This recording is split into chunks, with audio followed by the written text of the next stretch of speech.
Y buena suerte en este jueves 13 de junio del año 2024. Gracias por la sintonía de siempre. Para nosotros ustedes saben que es un inmenso honor y hasta relajante compartir con ustedes. A esta hora yo siempre les cuento que aunque esté agotada por la larga jornada laboral de cada día, cuando llega la hora de entrar en contacto con ustedes, para mí es una terapia. De verdad que sí. Gracias por la sintonía a través de CDN 92.5 para el Gran Santo Domingo, el sur y el este, 89.7 para la zona norte del país y 89.9 desde Punta Cana. No importa en cuál lugar del planeta usted esté, cdnradio.com.do. Hoy vamos a conversar con Fran Olivares. Él es miembro del Comité Central del Partido de la Liberación Dominicana y acaba de anunciar sus aspiraciones a la Secretaría General de la organización. Gracias, Fran, por aceptar nuestra invitación y por venir a nuestro programa. Gracias por recibirme y ser parte de esta terapia también para finalizar el día. La verdad que sí, gracias. Sí, nuestras entrevistas son relajantes. Tratamos temas serios, pero sin que la gente tenga que sentirse sin tanta presionada. tensión, no, ¿verdad? No Claro. Tiene que ser así de ninguna manera. Fran, a mí particularmente te decía antes de fuera de cámara que me sorprendió cuando vi que anunciaste tus aspiraciones para la Secretaría General del Partido de la Liberación Dominicana. ¿Con qué tú cuentas para eso? Porque además de la voluntad, el buen deseo, el trabajo y el reconocimiento que puedas tener como dirigente del PLD, se necesita algo más. ¿Y qué te motiva? Pienso que lo más importante es tener un plan, y yo tengo uno para que el Partido de la Liberación Dominicana pues vuelva a ser una institución que esté a la vanguardia de la política dominicana. Entonces, pienso que eso es lo más importante, tener ideas, tener planteamientos que por mucho tiempo he ido llevando en distintos espacios donde he tenido la oportunidad de participar, incluido el congreso pasado, el 9º Congreso José Joaquín Vidó Medina, que estuve como parte de su comisión organizadora, y también en los medios de comunicación, en mis redes sociales, en los estamentos del partido. Entonces, pienso que es el momento de pasar a la acción, de uno tener la oportunidad de llevar al Partido de la Liberación Dominicana muchas de esas ideas que hemos planteado desde el punto de vista de la formación política, del trabajo electoral, de actualizar muchas de las metodologías que el partido desarrolla, porque sigue siendo una organización que tiene ya 50 años de éxitos, pero también de retos. Entonces pienso que en este reto hay algunas ideas que podemos aportar y que serán muy útiles para transformar el partido. A mí me parece retante en esta etapa del Partido de la Liberación Dominicana, porque yo creo que no se debe desconocer que sigue siendo una estructura fuerte, pero que hay quienes ya han dictaminado, ¿verdad?, una sentencia de muerte al Partido de la Liberación Dominicana. Y aunque no necesariamente es así, la organización tiene retos por el mal desempeño electoral que ha tenido en los últimos 2 procesos. ¿Cuál es tu visión del PLD para que vuelva a conectar con el electorado? Porque por lo visto esto es lo que se ha perdido. El Partido de la Liberación Dominicana, en 16 años de gobierno, creo que fue un gran error que no hicimos política. Nos concentramos tanto en la tarea del gobernar que la verdad que el trabajo del partido pasó a un segundo plano y fue un error que no debemos volver a cometer. El partido debe mantener su personalidad, su propia mística, que no sea la de gobernar. Entonces, al salir del gobierno en el 2020, bueno, pasó como cuando un equipo importante de béisbol o de basquetbol pierde luego de una racha ganadora, que es que entra la introspección, pero comenzamos a evaluar a todos los jugadores, se da la oportunidad de volver a intentarlo. Y pienso que lo que se hizo entre 2020 y 2021 con el Congreso Vidó Medina, lo que se hizo luego con la consulta, la forma como el partido asumió muchas de las estrategias de nuestros adversarios para intentar destruirnos, creo que íbamos en muy buen camino y que muchas de esas acciones dieron resultados. Ahora bien, tenemos que hacer una introspección porque eso que hicimos no se tradujo en un resultado electoral positivo. Yo reconozco que es una derrota que no era ni la que queríamos ni la que esperábamos, pero nos da la motivación para volver a trabajar por el partido. La gente debe saber que ese 10% del nivel presidencial no es el PLD. no es el PLD, porque cuando vemos los demás niveles, vemos también el resultado por el que se trabajó en muchas demarcaciones, el resultado es mucho mejor. Yo lo que pienso es que ahí también operaron otras razones, incluidas acciones del oficialismo, para tratar de destruir al Partido de la Liberación Dominicana, y no se les va a dar. Nosotros vamos a hacer un trabajo para que el próximo resultado electoral sea mucho mejor. Veo que tu narrativa está muy enfocada en que se busca destruir al Partido de la Liberación Dominicana. Entonces, los factores del mal desempeño que ha tenido el PLD son todos externos, no hay responsables internos. Hay responsables internos, claro que sí, todos creo que de alguna manera u otra somos responsables. De hecho, valoro el gesto del presidente Medina y también del secretario general Charlie Mariotti de asumir una responsabilidad cuando quizás ellos no tienen de todo la culpa, porque ambos trabajaron mucho para que el partido tuviera un mejor resultado, como lo hicieron muchos otros miembros del partido, desde el comité de base hasta el comité político. Pero sí hemos dejado de hacer un trabajo político. Hemos dejado de hacer un trabajo político que hay que retomarlo. ¿Qué trabajo sería ese? Porque veo que también insistes en eso, de que se dejó conectar con la gente, volver a conversar y escuchar a las personas. Yo soy de los que piensa que quizás nos equivocamos en querer que el pueblo dominicano piense como los PLDistas, y es más bien que los PLDistas volvamos a pensar como el pueblo dominicano, que creo que fue la conexión que se perdió luego de 16 años de gobierno. Le pasa a cualquier partido en América Latina.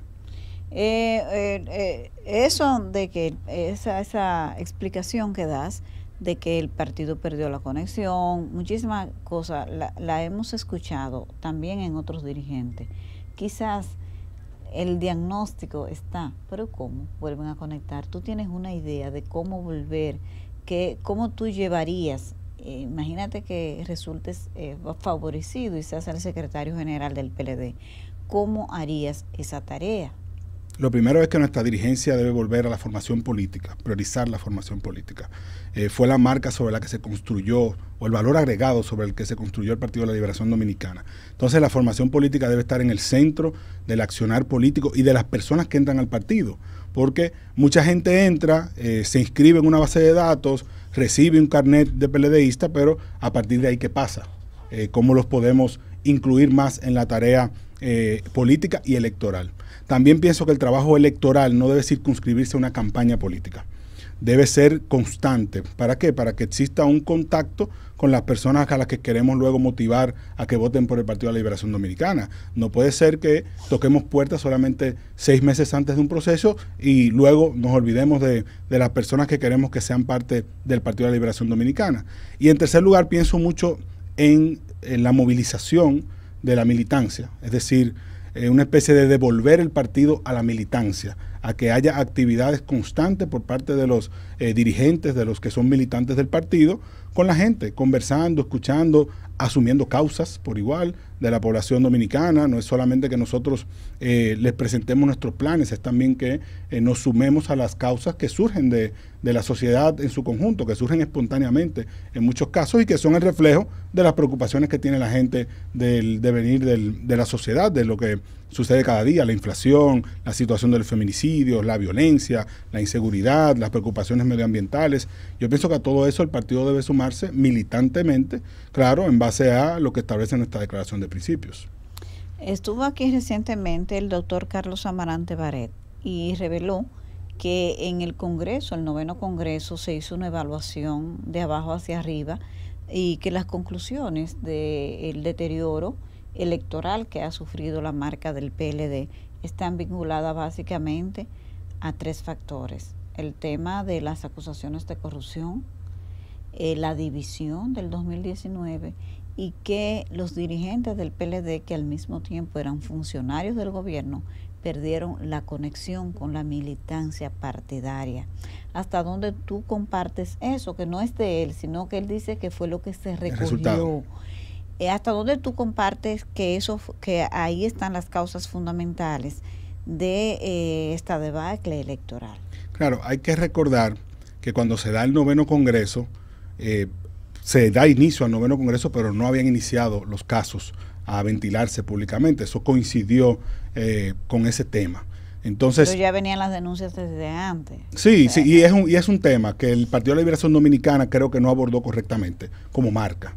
Hay gestos que debemos darle a la sociedad de que tenemos un mayor compromiso con la ética, con la transparencia y con la rendición de cuentas. Que no es que no haya existido, porque estoy seguro que la mayoría de los PLDistas no tienen ningún inconveniente en presentarle a la población lo que tienen y de dónde proviene. No, quiero que casi el 99% debe estar en esa condición sin ninguna duda.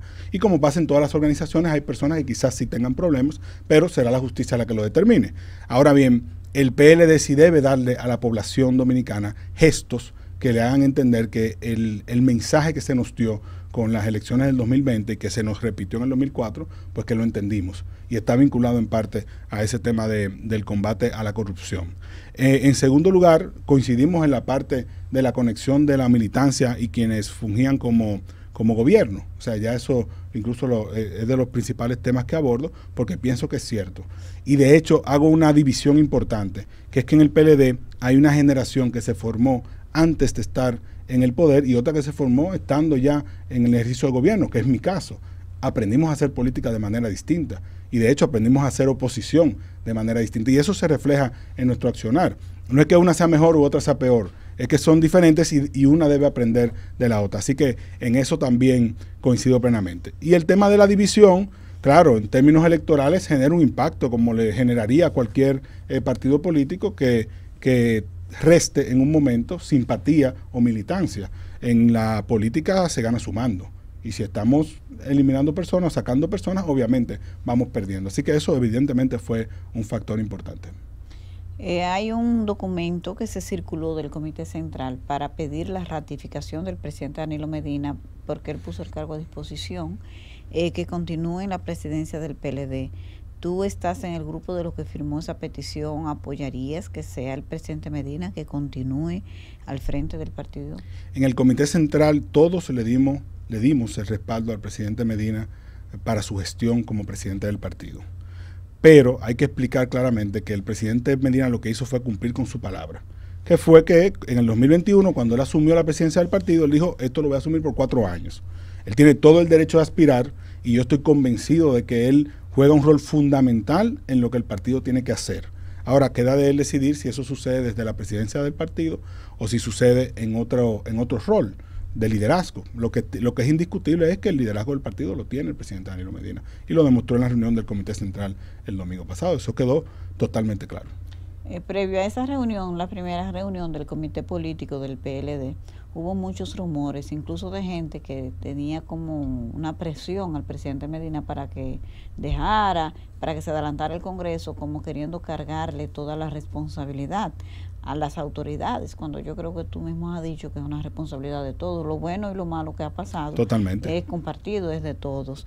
¿Es cierto eso? ¿Cómo fue esa trama de gente que quería aceptar? Previo a la reunión del Comité Político del lunes 27 de mayo, muchos nos sumamos a la idea de que se adelantara el Congreso. Y a mí, individualmente, ¿verdad? Es lo que pienso, me parecía lo más lógico porque ¿qué íbamos a hacer entonces esperando hasta octubre, por ejemplo, para abrir un Congreso? O sea, nos íbamos a quedar mirándonos la cara, esperando otro golpe o entre nosotros mismos haciéndonos daño sin necesidad. El Congreso es la oportunidad para que los compañeros y las compañeras manifiesten sus inquietudes, sus cuestionamientos y sus ideas de cambio en la organización. Entonces a mí me parecía lo más lógico que ante el resultado de mayo adelantáramos el Congreso.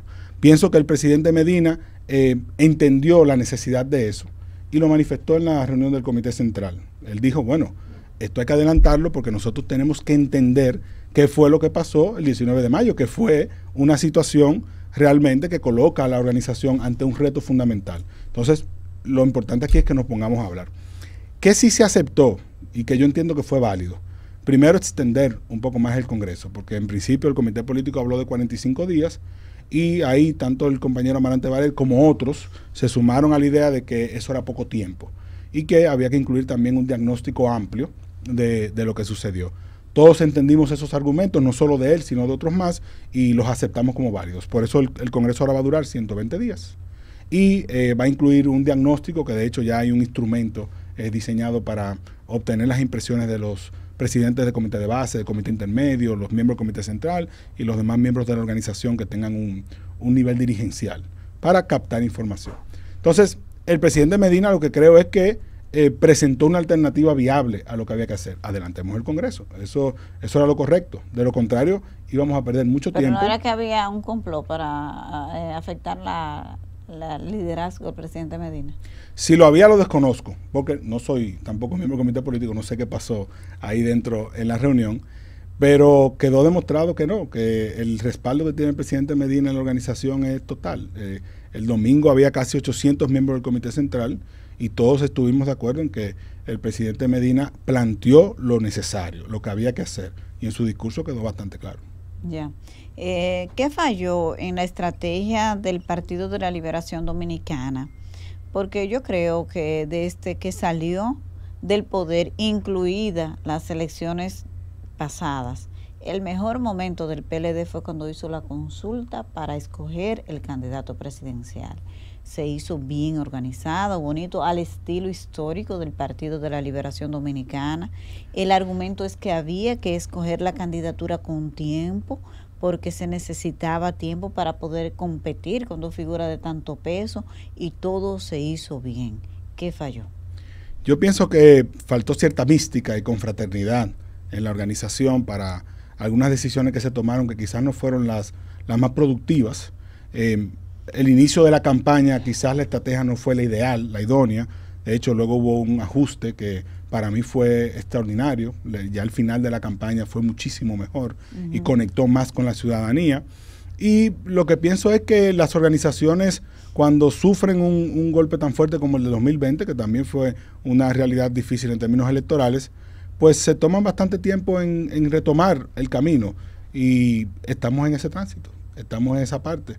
Yo entiendo que ya en la medida en que el mismo comité político refleje una mayor confraternidad y un mayor compromiso con un plan, y luego también el comité central se sume a ese trabajo, yo estoy seguro que tendremos un mejor resultado, porque aquí lo que hace falta es tener un plan con el que todos estemos de acuerdo, aunque tengamos algunas cuestionamientos, o sea, cosas que deberían hacerse de una manera distinta, pero que como órgano lo acojamos y digamos, bueno, este es el camino, vamos a implementarlo. El presidente Danilo Medina, en el comité central, en la reunión del pasado domingo, llamó ratas a los que se habían ido, pero luego en otro video llamó ratas a los que operan dentro del PLD en contra de la organización. A mí me gustaría conocer cómo tú calificarías esas declaraciones del presidente del partido y a quiénes es que él se refiere. Bueno, yo no sé a quién él se refiere en específico, pero definitivamente el Partido de la Liberación Dominicana en estos 4 años ha sufrido traiciones verdaderas. Traiciones verdaderas porque de adentro y de afuera. Personas que se han ido, que lamentablemente quizás no entendieron que hay que saber estar en oposición también. Yo se lo comentaba al mismo presidente Medina, decía, bueno, parece ser que hay mucha gente que no aguanta estar en oposición o que no aprendió nunca a vivir en la oposición y le harán falta algunas cosas. Otros se han ido por temas ideológicos. Yo el que se ha ido por una realidad ideológica o por una situación personal, lo entiendo y lo respeto. Pero el que simple y llanamente se va por razones políticas, porque le convenga más algo ahora y que ya el PLD no se lo puede proveer, bueno, a ese yo lo cuestiono. Quizás el presidente fue a esos a los que se refirió, o quizás él conoce de algunos que lo estén pensando, pero ahora mismo es un llamado también a la acción al comité central de que el que no quiera trabajar aquí, bueno, pues que se vaya. No hay problema. Muchos estamos dispuestos a echar el pleito por el Partido de la Liberación Dominicana y con esos es con quien él quiere trabajar. En la Alianza Rescate, que no le fue bien, ¿qué falló? Yo creo que la alianza llegó muy tarde. Para poder madurar debió hacerse con un poco más de tiempo. Es mi criterio personal. Para toda la población, para toda la parte política, ¿verdad?, de nuestra población, debe estar claro que parecería ser que siempre 4 de cada 10 son opositores del gobierno de manera natural. Y que lo que hay que tratar de mantener esos 4 de cada 10 y convencer uno más y un poquito para obtener el triunfo electoral en las elecciones presidenciales. Entonces eso se construye con tiempo y también se construye con simbología, se construye con gestos de nuevo, que la gente entienda, bueno, ahí hay una confraternidad, ahí hay una comunidad de ideas. Yo creo que pensando en el futuro, la oposición también debe unirse en términos temáticos. ¿Cuáles son las ideas en las que estamos de acuerdo frente a lo que el gobierno plantea? Por ejemplo, con la reforma fiscal, con la reforma constitucional, con las demás propuestas de reformas que se están conversando, porque hay puntos en los que estamos de acuerdo. ideológicamente hablando y también en términos estratégicos. Y en lo que no estemos de acuerdo, bueno, pues el derecho a disentir. Y ya después vemos cómo eso se traduce en una alianza electoral donde la aspiración siempre será que el que quede en segundo recibe el apoyo del resto. Lo que el Partido de la Liberación Dominicana tiene que hacer desde el 19 de mayo, pero a partir de que culmine este Congreso, es asegurarse de quedar en segundo lugar. Pero ya tú estás planteando una alianza para el 28, según ese relato. El candidato del Partido de la Liberación Dominicana tiene que nuclear el apoyo de las fuerzas progresistas y de la oposición, totalmente. Eso tenemos que prepararlo, no puede ser algo que surja de manera casual cuando lleguen las elecciones. Eso hay que ir trabajándolo y construyéndolo en el discurso, en el acercamiento, en el posicionamiento electoral, y eso es lo que nos va a dar el triunfo en el 2028. Pero eso, un árbol no podemos plantarlo hoy pensando que mañana ya va a estar frondoso. Hay que comenzar con tiempo. Tú de manera tocaste algo que yo tenía aquí para preguntarte sobre la línea de oposición. El Partido de la Liberación Dominicana, en el marco del Congreso, también va a definir cuál será su línea de oposición. De hecho, el presidente Medina dijo que se acabó la oposición live. Así es. Entonces, me gustaría conocer en qué consistiría, fuera de que se puedan poner de acuerdo con otros actores de la oposición, pero la del PLD. Bueno, el Partido de la Liberación Dominicana de inicio se opone a una reforma fiscal que sancione o que le haga más daño a los sectores mayoritarios, sobre todo los sectores populares y la clase media. Eso es lo primero. Segundo, una reforma fiscal que no esté precedida de ajustes en el gasto público, que son los que han hecho que esta reforma sea ahora más urgente, como la situación del sector eléctrico, que genera $1.000 millones más que en el 2019 en subsidio, sin que eso sea acompañado de una disminución de las pérdidas, o el mismo aumento del interés de la deuda, que también es lo que presiona sobre el déficit que se está creando cada año en el presupuesto. En el tema de la reforma constitucional, por igual, se definirá una línea sobre eso en base a, bueno, cuál es la necesidad de esta reforma y cuáles son los temas que se van a tratar. Porque esta es una reforma que nadie le está pidiendo, le está planteando el presidente de la República, incluso como una necesidad que durante 4 años él decía que era una necesidad por el fortalecimiento del Ministerio Público, y de un momento a otro es una necesidad para evitar que alguien modifique el proceso de elección, el término presidencial. Entonces, como que ahí hubo un cambio que habrá que explicarlo. Y por igual, las demás reformas, seguridad social, trabajo, el tema eléctrico mismo también, que requiere una reforma, son espacios donde el PLD planteará las posiciones en base a la experiencia que tenemos en la gestión pública y a muchas ideas que incluso se diseñaron mientras el PLD estuvo en el gobierno y que los que hoy son gobiernos se opusieron a hacer. Pero el PLD, ¿tú entiendes que debe participar en esos espacios donde se van a debatir esos temas, especialmente la reforma fiscal y la constitucional, que son las que generan mayores niveles de debate, ¿verdad? Y de choques. Dependerá de los espacios, porque también el presidente Abinader quiere él elegir el lugar donde se discutan estos documentos. Y la institucionalidad, incluso que plantea la misma Constitución, identifica lugares para eso.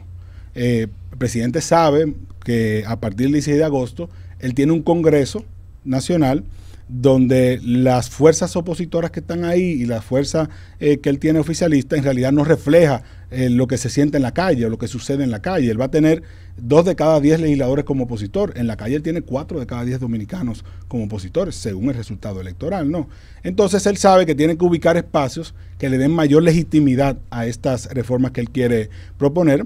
Ahora bien, la Constitución plantea esos espacios como el Consejo Económico y Social, por ejemplo. Pero los también, partidos políticos no son parte del CES. Pero son espacios para compartir sobre eso, donde se puede invitar a los partidos políticos. Se puede hacer la invitación. Lo que hay que buscar los espacios institucionales, en primer lugar.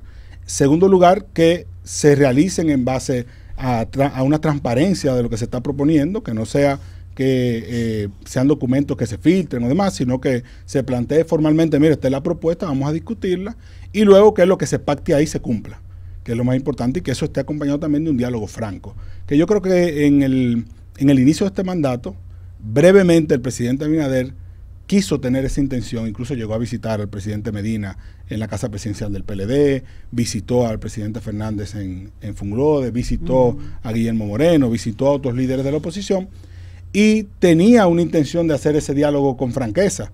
pero luego eso en su discurso cambió, incluso en sus discursos públicos, cuando él comenzó a atacar al pasado, a atacar a los partidos políticos, a cuestionar también las ejecutorias del Partido de la Liberación Dominicana, y bueno, eso fue rompiendo la posibilidad de un diálogo en esos términos.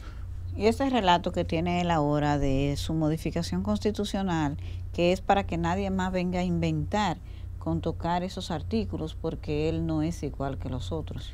A mí se me hace complicado escuchar ese relato y darle credibilidad, a la misma vez que José Ignacio Paliza dice, el presidente tiene el poder de reelegirse indefinidamente, pero no lo usará. O sea, si ellos tienen esa conciencia de que pueden hacer eso y todo depende de que él no quiera hacerlo, pues a mí me preocupa. Si él quiere que eso que sea así, que sea creíble, en una reforma constitucional en ese tenor, él debería incluir un artículo que diga que él no puede reelegirse en lo sucesivo, así como se hizo con la disposición transitoria del presidente Medina, porque de lo contrario va a ser difícil que eso descanse solamente en su palabra, en su voluntad. Bien por él, me alegra que él tenga esa intención, pero yo prefiero que esté escrito en la letra para poder creerlo. ¿Por qué? Porque tú no le crees a él.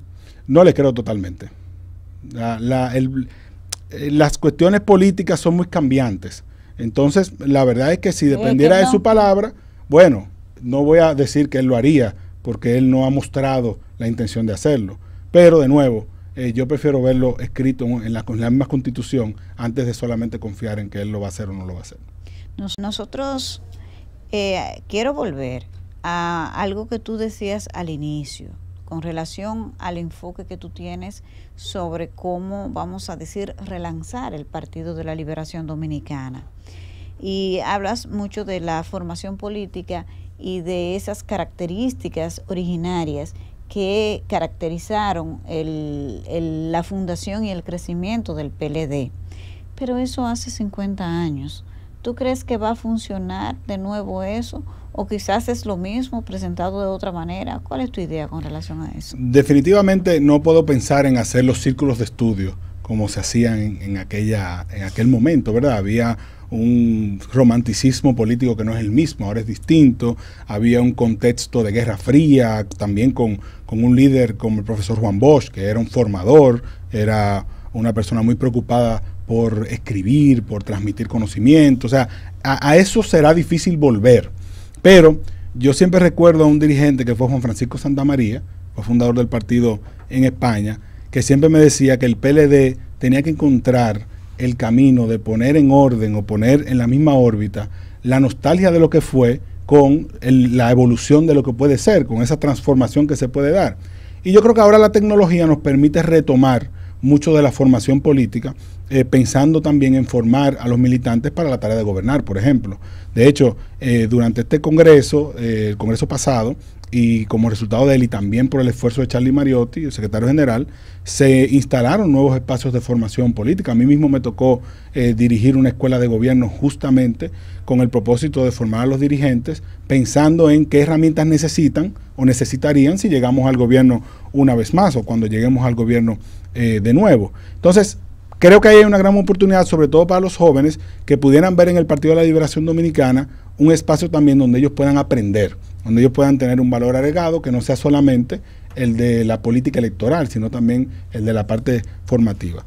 Y esa es la esencia del partido, es la esencia. En el tronco del Partido de la Liberación Dominicana está inscrito el tema de formación política. Si lo retomamos, yo sé que habrá mucha de la militancia actual que se sentirá reflejada, pero también podremos sumar quién sabe cuántos jóvenes más que puedan entrar al partido justamente atraídos por esas ideas que llevaríamos a través de la formación política.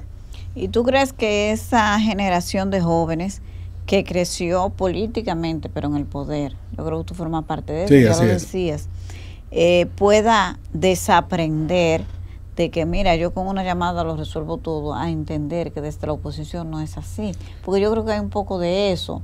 O sea, esta generación creció mandando, sintiéndose dueña y con unos niveles de facilidad para que las cosas se te den, que no pasa en la oposición, tiene una dinámica distinta. ¿Tú crees que quizás hay un choque en eso? Ha sido un gran reto para muchos entender lo que es hacer política desde la oposición, Los amigos ¿Cómo del ha sido PRM, para ti? ¿Tú nos puedes contar tú? Claro, los amigos del PRM dicen, nosotros escribimos el manual de la oposición, y yo le digo, bueno, compártanlo, ¿verdad? Porque, para entender algunas cosas. Pero en lo personal, creo que primero entender que no fue mi caso, pero hay personas que quizás no hicieron el cambio entre estoy en un puesto de poder y ahora estoy en la oposición. En mi caso creo que no fue así, porque traté siempre de mantenerme cercano a la gente, no vestirme de ego, y esas son de las cosas que creo que en la política no tienen espacio. Sobre todo ahora que el público pide que en la política estén figuras más genuinas, más reales, ¿verdad? Entonces, en ese caso, lo más difícil es aprender a hacer esa orfebrería política, a ser obrero de la política, sabiendo que también hay que tener espacios, ¿verdad?, donde uno busque trabajo, donde uno busque nuevos espacios, se desarrolle en lugares donde antes no había ido. Entonces tiene sus bemoles, pero también tiene sus satisfacciones, porque el diálogo es hasta más real. Es hasta más real porque no está llegando el funcionario, está llegando Fran Olivares en este caso. Entonces esas son de las cuestiones que muchos, me consta, muchos de los de mi generación lo entienden muy bien. Lo entienden muy bien y lo han hecho, han entrado a los medios de comunicación, por ejemplo, que también quizás era algo que en mi caso yo no desarrollé estando en el gobierno, no iba a medios de comunicación, no estaba tampoco como parte del staff de un programa, ahora sí lo estoy. Y esas son cuestiones nuevas que uno va aprendiendo y que se va adaptando. Entonces, pienso que hay mucha gente así, en esa misma condición, y que ha echado hacia adelante, lo ha logrado. Fran, en este proyecto por la Secretaría General del Partido de la Liberación Dominicana, ¿es solamente Fran Olivares o también está doña Margarita, todo lo que ella representa y su línea política dentro del PLD? Yo cuento con su apoyo, cuento con el apoyo de gran parte de ese equipo que estuvo con nosotros, a quienes les he ido tocando sus puertas. Es un trabajo que tengo que realizar yo, pero que también lo estoy realizando con los demás miembros del comité político, con todos los miembros del comité central. Yo he acuñado como eslogan de mi campaña, que es un partido para todos, porque es lo que pienso, para todos los proyectos que estén ahí, para también todas las generaciones que confluyen en el PLD, para los que están afuera, que les llama la atención lo que está pasando en el Partido de la Liberación Dominicana y que tienen hasta cierto punto preocupación de que el partido no termine mal, sino que eche hacia adelante, pero también para los que se fueron, que quizás en algún momento puedan reconsiderar su decisión y que vengan genuinamente de nuevo al Partido de la Liberación Dominicana. Ya no serán ratas si vuelven. Bueno, es que hay casos y hay casos. Hay casos y hay casos. Yo sé que el presidente Medina, cuando se refirió en esos términos, él sabe diferenciar quienes lo hicieron por traición y quienes tendrán otras razones que hay que entenderlos. Ellos lo saben también. Yo espero que sí. Frank, en el proceso interno, en la consulta del Partido de la Liberación Dominicana, pasó algo que a mí particularmente me llamó la atención y creo que hay una explicación, pero me gustaría ya conocer un poco más de la evaluación que ustedes como equipo tuvieron. Doña Margarita es una de las figuras, para mí la segunda del PLD, después del presidente Danilo Medina, de relevancia. Las encuestas la colocaban en una posición de mucho mayor posibilidad que los demás aspirantes, sin embargo el resultado fue de un tercer lugar. ¿Cuáles fueron las fallas que ustedes pudieron identificar? Para mí, el entender que todos los procesos de los partidos, aún abiertos, son internos. Son internos y requieren de un trabajo político, de un acercamiento que yo puedo reconocer que en este caso el compañero Abel Martínez lo hizo más a tiempo. Comenzó primero, también lo hizo el compañero Francisco Domínguez Brito, y eso les dio una ventaja y ellos supieron ambos aprovecharla. Abel evidentemente con mayor resultado, con mejor resultado. Y luego también pienso que hacia afuera el mismo partido, la misma situación del Partido de la Liberación Dominicana no nos permitió llevar un mensaje que conectara del todo con la ciudadanía en ese momento. Y ahí también cumple un rol, un factor, que es que como el proceso de consulta fue antes de los tiempos electorales, ¿cierto? El público no estaba tan atento a lo que estaba sucediendo. Y como la gran fuerza de Margarita está en la población en general, porque es lo que plantean las encuestas, creo que mucha gente no se enteró del proceso, no se enteró de que ella estaba aspirando y no se sintió tan motivada a movilizarse. Eso también obró en nuestra contra. Pero, concluido el proceso, sucedió lo que debía suceder para fortalecer el partido, que es que todo el mundo aceptara los resultados y decidiera apoyar al ganador, que en este caso fue Abel Martínez, y así se hizo. Yo sé que apenas hace un mes y pico que pasaron no, todavía no hace un mes, porque no, 19, 19, y uno cree que hace un año, ya que eso pasó, fue tan intenso todo. Ya estamos listos para el próximo. Sí, que ya lo que estamos hablando, de que el 28 está al a la vuelta de la esquina, claro. Pero doña Margarita se plantearía participar de nuevo, quizás ahora ya con lecciones aprendidas, pero es una mujer, yo tengo una amiga que dice, tú estás entera, es una mujer que está políticamente entera y 24/7 para dedicarlo y a trabajar. La fama de doña Margarita ya fuera de su contexto político, o sea, la imagen hacia afuera de ella es que es una mujer trabajadora, que es una mujer trabajadora y que todo lo que, no hay forma que de algo que ella agarre para hacerlo no quede bien. Esa es la idea que la gente tiene, por lo menos la que uno puede construirse cuando escucha a las diferentes gente conversando, opinando y diciendo. ¿No se descartaría que vuelva de nuevo a participar por la candidatura presidencial? La imagen de Margarita es el resultado de 16 años de trabajo en muchos temas y en muchos ámbitos, y creo que mucha gente en el país les reconoce algunos de sus resultados, ya sea en la formación, capacitación de mujeres, en la defensa por el tema de la violencia de género, en el embarazo adolescente, el tema de la tarjeta, lo que hicimos con Quédate en Casa. O sea, hay una amplitud de temas ahí. O sea que ella tiene un capital político acumulado que ella sabrá en qué lo pone ahora en estos 4 años. Y ella está ahora como diputada del Parlamento Centroamericano. Sé que asumirá ahí un rol muy importante y que se ha involucrado mucho en el funcionamiento de ese órgano. Y habrá que traerla aquí para que le responda qué ella va a hacer en el 2028. No, usted del equipo, usted la mano derecha. Si ella tiene algo que decir, hay que dejarle la primicia. Pero, y ahora lo interno, porque me parecería que una figura como ella no debería quedarse como al margen del proceso interno, porque ahí se va construyendo liderazgo. Y como tú dices, los procesos, esos son primero procesos internos. Claro, ella participará de seguro para continuar como miembro del comité político. Habrá que esperar que define la comisión organizadora del Congreso como el procedimiento que se va a realizar y lo que establezcan los estatutos, y ya a partir de ahí veremos. Ella, como bien dices, es una figura que ya es conocida en todo el país, ya es una líder tanto del PLD como fuera, y tendrá su lugar. Ella sabrá cuál adoptar, cuál buscar.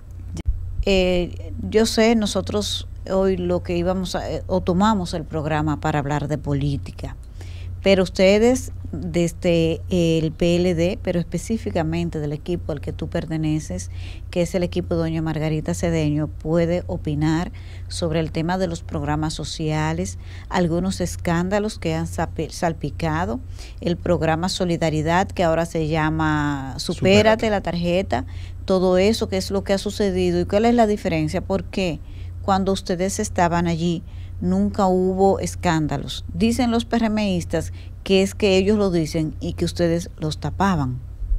La verdad es que eso no es cierto. Cuando ellos plantean eso, cada vez que han salido a algún medio a decir algo así, yo me tomo la molestia de ir a responderlo, porque el trabajo que se hizo en Progresando con Solidaridad fue demasiado bonito para que quieran mancharlo ahora con las situaciones que se le han presentado a ellos.